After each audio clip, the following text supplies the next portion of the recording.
Blog Talk Radio.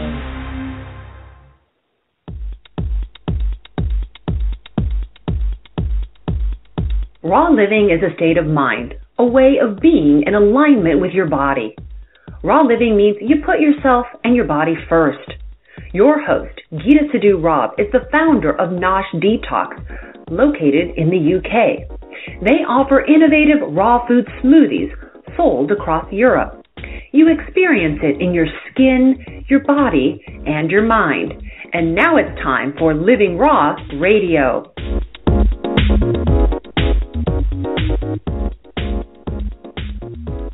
Good evening, everybody. This is Living Raw Radio, and this is your host, Geeta Sidhu Rob. It is such a pleasure to be with you again today. We are today looking at creating a very, very specific program. We get so many questions about juice fasting, and we get so many questions about detoxing. And it's good because that's what we do for a living. It's what I do every single day, and I like it. I enjoy it. It's something that I'm a highly skilled professional. I didn't have any idea, of course, growing up as a corporate lawyer, that I would become a highly skilled professional at detoxing. But it's one of those things that you learn along the way because you're interested in what you're doing, you're interested in helping the people that you're working with, you're interested in just delivering a good service. And what that means is that you end up just learning more and more and more. Do you find that? I find that. I find that I'm sort of looking at something and I think, so how did that work? And then that. And then it becomes like watching cats play with a thread, doesn't it? You kind of go off here, and then you go off here, and then you go off here, and then it becomes a tree. And it's been such a pleasure. So for us, what we did was we started delivering. I created juice fasting and brought it into England and the UK in 2008. In this format because I was trying to hide vitamins from my children. And I thought, how do I make this stuff not... I mean, anybody who's hung out with spirulina knows that it's actually really, really hard work. And it smells really bad. And you just need to make it work in a way that people have it because it's so amazing, but that they don't feel like they're drinking pond algae. So I blended it with loads and loads of fruit and vegetables to make it a lovely, lovely taste, and nobody felt that it was something that they didn't want to drink. And then I thought, I wonder if I could deliver this to people. So I started delivering it to people, and that takes us around about June, July 2008, and it has just exploded. And along the way, we learned different things. When we first started to deliver to people, we found that they were great on day one. By day 2, their teeth kind of hurt. By day 3, they were telling me my parents had never been married and a few other things. So it was always like, okay, you don't like me anymore. Oh, I couldn't get it. I was like, well, why would that be the case? So we have evolved from that experience to being a company that really, really, really helps you through your detox. We send you emails telling you how you're going to feel every day. We talk to you about the results of the detox and the effects. We try and make it a painless experience. Yes, detox, but make it painless. But how do you do that when the night before the detox you have people sitting in a pub going, my last hooray? I'm like, please don't have a hooray. Please, please don't. So today I have Candace of Van Eden on the phone with me. Hi, Candace. Oh, maybe I should just check Candace in. Hi, Candace. Let's try that again. Hi, good evening, Geeta. How are you? Good, sweetie. Thank you for joining me. So Candace and I today are going to talk about detoxing in 3 sections. So the first section is going to be talking about pre-detoxing, because there are ways to get yourself ready. It's like when you go on a date. You don't just roll out of bed and go on a date. Well, at least I hope you don't. And if you do, I imagine it's not massively successful. So it's pre-prep. It's getting date ready. Then the second section is going to be about what to do when you're in the middle of your detox. And then the third section is going to be post-detoxing. And Candace and I, have a wealth of experience in this area. Candace is from a nutritionist point of view, mine from a health expert point of view, and we're going to talk you through this whole process. So, Candace, let's start with the pre-detox. What are the questions that we get asked the most around this area? Well, basically, people are always asking what they should do pre-detox because they're so caught up in their daily meals, which are wheat and full of dairy and caffeine and sugar and alcohol. And that's the first thing we want to kind of eliminate, dairy, wheat, stimulants like alcohol and caffeine and sugar. So that's a very valid point to make to people. Start reducing your levels of coffee a day, at least 5 days in the run-up before your detox. Yeah, but isn't the issue that when you say to people, start doing that, they're like, but I'm not on my detox yet. So surely I should be waiting until I'm on my detox to do that. But we know that that's not how it works, right? So you're saying let's start at a point 5 days before your detox, right? Yes. I think a 5-day is a good achievement to start before because it gives your liver some time not to be shell shocked with a cold turkey of just completely going in with removing all those things at once and then getting horrendous headaches because your body's just not used to that. So it's kind of being gentle to yourself and kind of working with your body's natural rhythm to start eliminating those stimulants and things that we put into our body that are quite hard to digest and make us feel quite tired at the end of the day, actually, if we've been doing it for such a long time. And then you get more stimulants because you're feeling tired, and then you need more stimulants to keep you going, and it becomes a vicious circle. But, okay, so if we're saying it's just 5 days before, so you're on D-Day -5, and D-Day -5, you wake up in the morning, and you're thinking, okay, I am starting my detox in 5 days, and I drink my cup of coffee, I have my cereal with milk. Yes, which most people do. Exactly. We're already. Do you see what I'm trying to say? What are we going to tell people to do when, in fact, they're going to be living their normal life, and the detoxing is only going to happen later? So basically, we're going to bring people to be mindful in what is going to be detoxing. We're going to start with the liver, because the liver is what we really want to kind of cleanse, because that's doing all the work. It processes 1.5 liters of blood every minute. And within that blood is nutrients and whatever we're putting into our body in very simple terms. So we're going to stop that cup of coffee in the morning, number one, and replace it with a warm lemon water. Now, lemon water is known for its detoxifying, cleansing, alkaline properties. Even though it's acidic to taste, it actually activates a detox pathway number 2, which we call it, and it stimulates the liver to actually detox through that pathway in a safe way. Yeah. So, okay, then what I would suggest, because, Candice will, of course, tell you to give it all up, and I'm going to tell you that if you give up all coffee, you're going to get a banging headache inside coming when your brain tries to knock its way out of your head, because giving up coffee, cold turkey, is a very painful experience. It is. Well, I've got a solution for that, yeah. Go for it. What's the solution? My solution actually is to have 1 cup of coffee a day, but I don't really drink coffee, so this is not personal. But I've seen it. What's your solution? Yeah, I mean, the 1 coffee a day is not a bad solution to some people who are used to 3-4 strong cups of coffee a day. But try and have it after your breakfast, after 11 o'clock or so. So you've had your lemon water, you've had a really healthy fruit salad and plain yogurt, or saying we cut out dairy, maybe not yogurt, something like an Alpro soy yogurt or something like that, and then have your coffee around 11 o'clock. And then it's not first thing straight into you, which is stimulating your central nervous system and making your kind of cortisol levels rush up, as well as adrenaline. So that's a stimulant. So you're adding it after your 11 o'clock. So what we're saying is that it's going to hurt you a lot more if you have it straight on waking up, right? That's what we're actually saying. Exactly. All right. So this is your day 5. So what the plan is that today you're going to replace your dairy with soya, oat, almond milk. Yeah. I mean, we use oat milk in the office, and in my home we use oat milk because it has the closest consistency in tea, which I drink, to tasting as normal as possible. Because soya I leave for when I go outside the house, but we're going to replace your dairy milk for the next 5 days with a non-milk product. An alternative, definitely.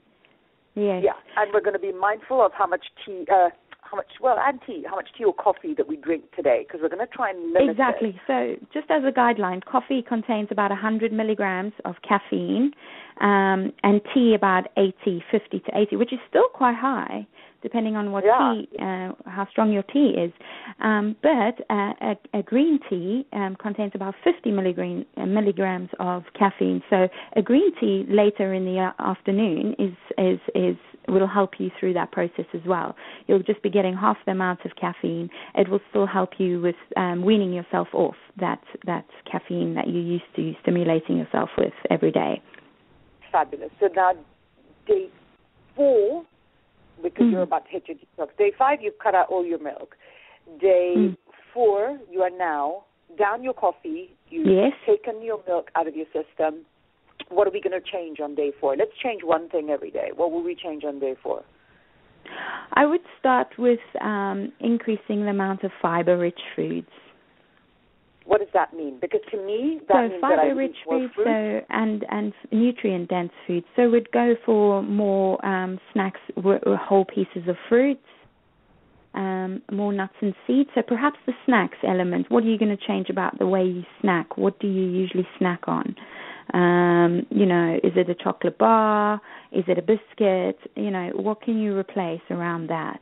That's fiber-rich and nutrient-dense.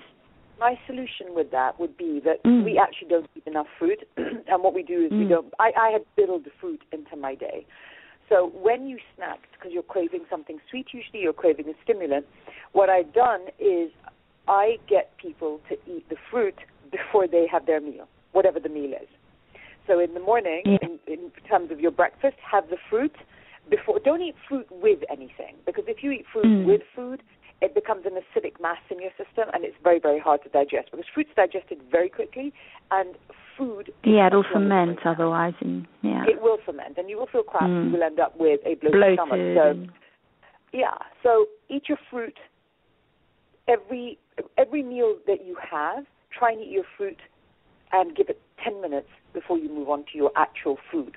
Yeah, even an hour or 20 minutes to an hour. So your snacking is very much away from your meal times, definitely. Yeah. And then the other way with doing this is that it doesn't affect your teeth. There's no, and let's just kill that whole thing of how sugar actually comes out of fruit. There is no sugar spike. There is no issue with eating fruit. Just eat ripe, seasonal fruit. Don't eat any fruit that happens to be lying around that looks like a rubber duck that's just come off a supermarket shelf. Be mindful of jet-lagged fruit and vegetables. Exactly. Jet-lagged fruit is bad. So D-Day -3, what do we do today? So we're on day 3. We've gone to dairy-free milk. We have gone to eating some fruit before your food. What would we do today, Candice? Yeah, so now we've achieved the snacking, so we've become more organized as to what we're going to have on day 3. Definitely, I would start to incorporate more liquids into my into my daily meal plan. So either I would have a smoothie that I would make at home, which is mainly green, so green leafy, soft leafy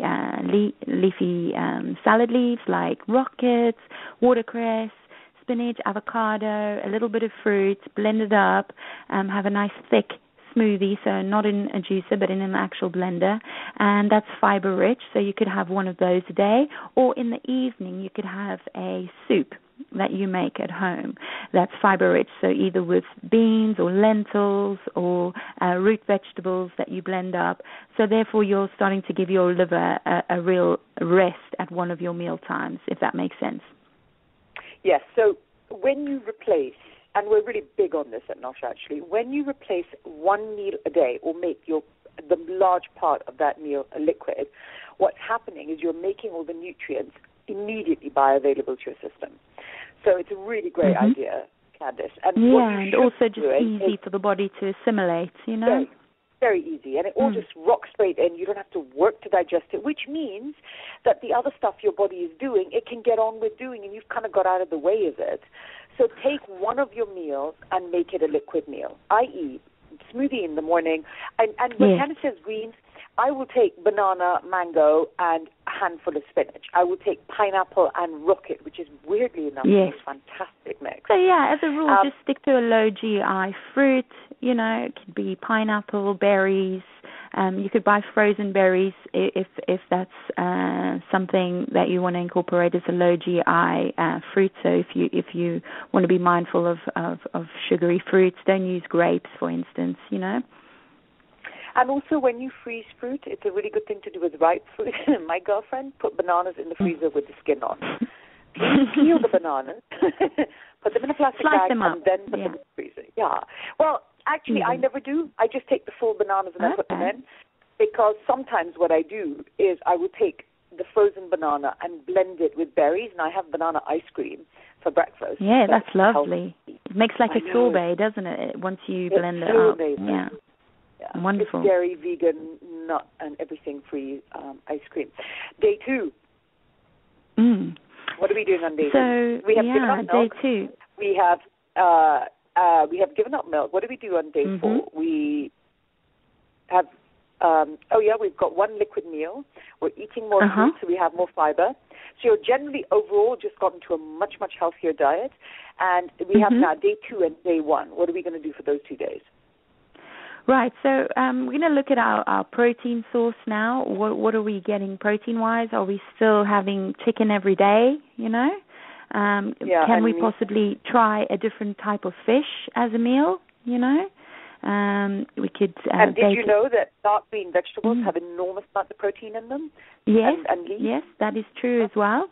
This is for all the meat eaters out there.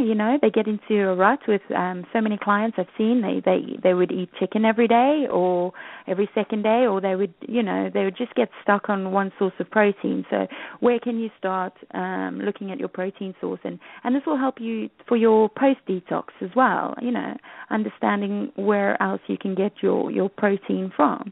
So, try... Okay, so today, make sure that you only have meat or fish or chicken, and firstly on one meal of the day, because there are people that eat it 3 times a day.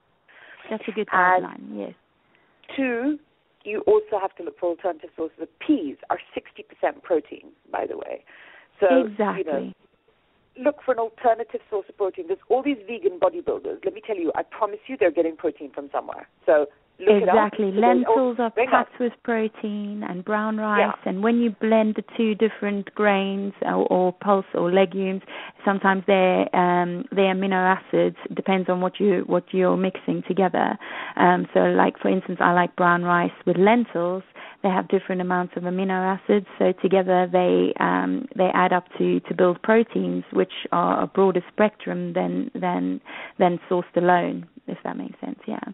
Yeah. And then day 1, day before D-Day, my suggestion today is that you absolutely look at the amount of water that you're drinking. Yes. Because we claim we drink water, we think we drink water, and we end up with one little bottle that we've had all day. I literally take a large bottle of water, I sit with it, and I know that when it's finished, that's what I've done for that day. So today, really be mindful of the amount of water you drink. Yeah, and if you're not a big water drinker, which a lot of people aren't, you could jazz up your water with a bit of fresh lemon, mint, cucumber, fresh strawberries if it's summertime. Orange. Yeah, fresh orange. You could squeeze a little bit into your water. Just encourage yourself to drink at least 1.5 liters. Is a good aim for the general amount of people. 1.5 liters sits quite well. Some people do drink more water. Some people do drink a little bit less. But generally aim for, make sure you're getting 1 liter, and you could always have a herbal tea, which is non-caffeinated as well, to add that extra top up. Yeah, so therefore you can't do green tea, but what you can do is put mint leaves in hot water and have that work instead. Yeah, no, definitely. Water is really important to keep rehydrated. I think you're cooked. I think you all are ready and you're cooked, and this is what you're going to be doing in your pre-detox. Yes, I think that's a great step-by-step example of how you should be 5 days before, definitely. Exactly, perfect. So we're going to take a short break, and then we're going to come back, and what we're going to do is we are going to do what to do while you detox. Thank you very much. Thank you. Okay, we're back, and what we're going to do is we're going to talk about what to do when you're detoxing. Candice, what are the primary things that everybody talks to us about? What are the symptoms? They tell us, I'm detoxing, I feel. For me, the one that I always hear is headache, apart from when they're telling me my parents aren't married. Well, yeah, no. Certainly, most people tend to go through the first day with their schedule that we give them, and they're drinking the juices at the right times of the day. They've started incorporating more teas and waters, herbal teas, and the first day generally goes quite well when we check up on them. But it's around day 2-3. This is when it starts to kind of hit home a bit, and nausea could set in, or headaches, lethargy, just kind of, that's when you need a lot more motivation that you can actually do it. And I think most people think, why am I doing this to myself? It's torture. I'm hungry. I get it as well. People say, I really want food. I miss chewing is another one, which is quite interesting. I think, the other thing that I find is salt, and especially if it's people have a not processed diet generally, or they've had a high processed diet and they've moved to the juices. I find that the lack of salt in their diet really, really serious headaches and discombobulates them. Yeah, I mean, missing salts and all those stimulants start to get processed out of your body basically, and it can leave your body craving for it by giving off the symptom of headaches. And the way to relieve that, if in really, really bad cases, is to have a green tea possibly around the afternoon, just to give yourself that little bit of caffeine to help you along. If you need to be quite focused at work and you're finding you've got a foggy head and you're not sure how to carry on, I've had a few people in that situation where I just encourage them to have a green tea, and just chatting to them generally helps them along, move through that. But I think the point is that, first of all, you're not going to die. And that actually this is emotional. Totally. It is not physical. Yes. Literally, the feeling bad about I'm starving, you're actually not starving. Your body is doing completely fine. Your brain is not doing very well. Secondly, the fact that, oh my gosh, there are physical symptoms, clearly. Like if I get off a long flight and I immediately go into a detox, I literally feel like somebody's doing the can in my head. And I want to kill myself. So it's horrible feeling. Yeah, really, really awful feeling. So I'm not saying everything's in your mind, but you will not die. You will not starve. You will not do any of those things. It just doesn't feel great. But the psychology of a craving is really interesting. A craving generally lasts only about 5 minutes, and it peaks around minute 3. So you go, I want. Oh, my God, I'm going to die if I don't get it. And if you allow that peak sensation to pass, and a herbal tea can always help with that as well. It's warming as well. So you could have a fresh ginger tea, which will warm you up. And the warmth of the tea actually fills your tummy up as well. It kind of tricks your body into thinking it's had a warm meal, shall we say. Exactly. But it's good to push through this tough time, Yeah, phone Candice. I have a chat. No problem. Don't mind chatting you through that. Ring her up, yell at her. Don't call me. Call us. Sure. It's part of what we do. Call us, and it just is something that we're so happy to help with. Also, when you look, for me, one of the things that I find is that when it's unbearable, when you do have a very bad headache, look for certain things you can do to make it better. Start with, here's my warm water. How does that feel? Start with, okay, this is emotional, I will survive. When none of those things are working, and I find, especially with the severe headaches that I've sometimes gotten, I find that I sprinkle salt on a cucumber stick or a carrot, and I eat that, and it's just that my body needed that salt to rebalance itself. And I find that I can then carry on. Yeah, exactly. And, a warm bath, being more reflective is one that comes up quite a lot in the juice fast. People become more mindful of their health, and they start to recognize that they may have had bad eating habits and patterns, and it brings it to light. Are they emotionally eating to fill a void. You know, all this kind of stuff does come up, and people do start to realize for themselves, what their connection is with food. And I find that really interesting, and that's what really inspires me to sell more detoxes, to be honest with you, because it does improve people's eating behaviors and patterns afterwards. Well, it's like pressing a reset button, isn't it? It's like saying, okay, just click reset, and it does literally reset. It resets the enzymes in your mouth. It resets your taste buds. It's impossible. You know, we hear so much about people saying juices have too much sugar in them. I don't want a fruit detox because it has sugar. Nobody knows. So much sugar, yeah, exactly. But then they snap it on biscuits. I've been doing this for years. You cannot ever, it has unheard of that somebody comes off a detox and says, I'm craving a donut. It never happens. Yeah. Because you've satiated your system. You've given your body high-octane Ferrari fuel, actually, for a period of time. And it's deeply, deeply happy, and it doesn't want anything else. And that works spectacularly well. So please understand that what you're doing is something amazing. Your body is just thrilled about this process.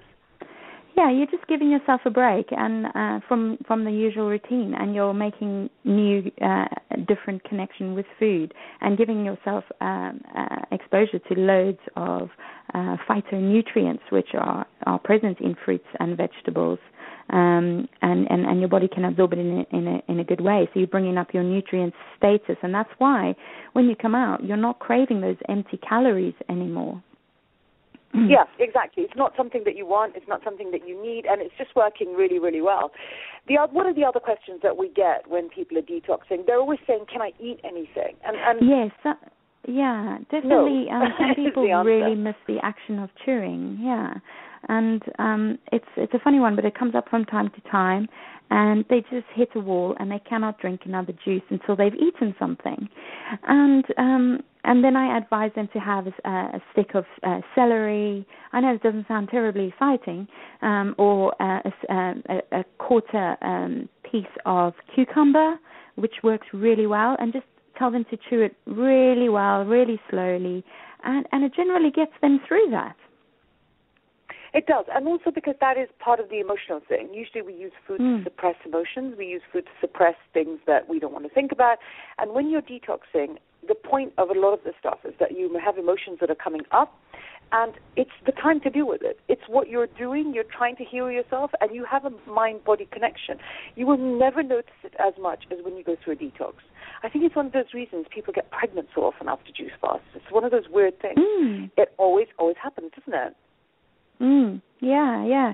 I mean, we have a lot of female clients who before they decide to fall pregnant, or would like to fall pregnant, shall we say, come on either an alkalized balance and cleanse, which is our food program, which they do for up to 2 weeks, or they go for juice fasts once or twice a month on the run up to their fertility program, which works really well for them. Yeah.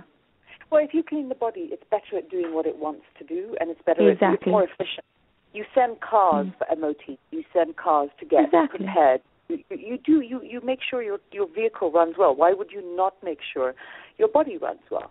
And you're doing an amazing, incredible thing for yourself. You've chosen to put yourself first. You've chosen to make yourself the priority in your life, and ultimately that's what your job is. It's that whole thing when you get in the airplane and they say put the mask over your face before somebody else.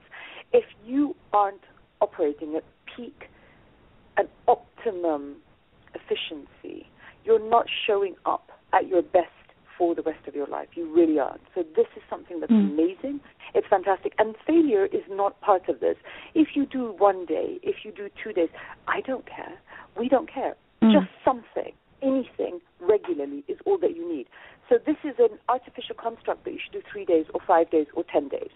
Just do something. And yeah, exactly. It's a really good form of preventative health. So you're just supporting your liver and its metabolic process, shall we say, if you want to put it in simple terms. And having a juice fast once a week or 2 days in a month or 3 days in a month is something, like you say, Gita. Yeah, definitely. Yeah, and I rarely sit and do 3, 4, 5 days at a time, although there are people in the team that do. And Candice, you do it, and I know there's many other people that work for us that regularly do them. But I find that I will do at least a day a week because that fits in better with my schedule. So play with it, understand how you're working right now while you're on the juice fast, and think, how would this work for me in the future? Exactly. How would this work for me? Where would this work for me? And how would this work for me?